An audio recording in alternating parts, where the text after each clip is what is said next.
आलोक जी, इतने संकेत पर्याप्त हैं कि आप अपने कामकाज के तरीकों में परिवर्तन लाएं, अपनी वैचारिक परिवर्तन लाएं और जनता की फिक्र करें। इतने संकेत जो आपको मिल रहे हैं, इसके बावजूद बीजेपी अपने को बदलने को तैयार नहीं है।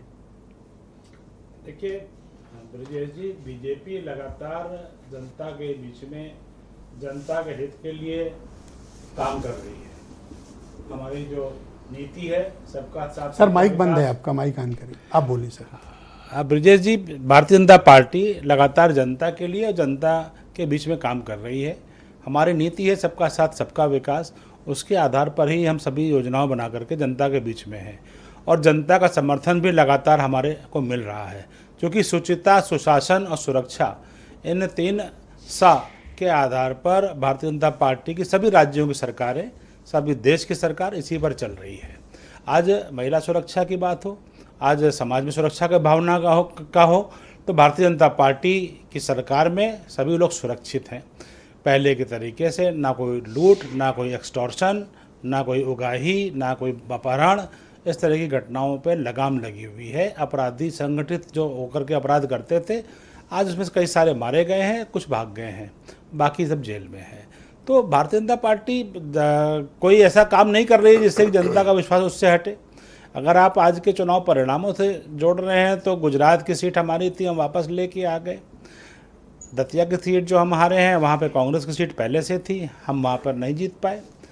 लेकिन पटना की जहाँ तक की बात आती है, बिहार की जो सीट है वो ज़रूर हम 30 साल से जीत रहे थे। तो इस बार जनता के बीच में हम अपनी बात नहीं रख पाए होंगे तो हम नहीं जीत पाए। तो ऐसा नहीं है कि उससे कोई अविश्वास हो गया। राष्ट्रीय अध्यक्ष की सीट और आप इतना लाइटली स्टेटमेंट दे रहे हैं। अब आप ब्रजेश जी, वैसे तो हमने तो राहुल गांधी को भी हराया, परंपरागत सीट थी उनकी, वहाँ पर हमने कांग्रेस को हराया।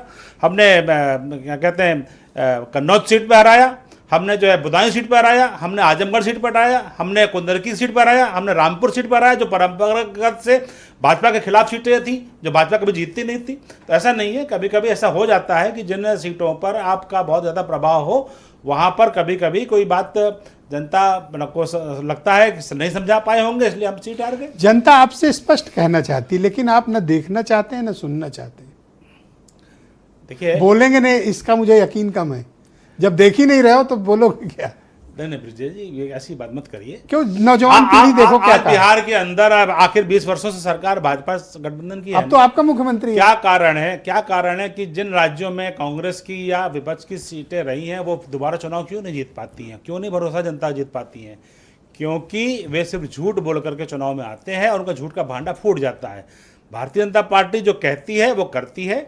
हमारे पास ईमानदार नेतृत्व है, नरेंद्र मोदी जैसा देश का नेतृत्व कर रहा है, पूरे विदेशों में नाम कर रहा है, और हमारे पास मुख्यमंत्री योगी आदित्यनाथ जैसा नेतृत्व है जो पूरे उत्तर प्रदेश के अंदर जो है छाया हुआ है, जिसकी जवान जो कहते हैं वो करते हैं। वो अब नितिन नवीन के नेतृत्व पर सवाल है, और अब तो आपका मुख्यमंत्री है बिहार में, उनके नेतृत्व में ये पहला चुनाव है। देखिए, ये कोई बहुत बड़ी बात नहीं है। आपको याद होगा कि हम जब 2017 में चुनाव जीत करके आए थे तो पहले उपचुनावों में ही हम हार गए थे। आपको याद होगा कि हम फूलपुर की सीट और गोरखपुर की सीट हार गए थे, जबकि हम 2/3 बहुमत से लेकर के सीटें जीत करके आए थे।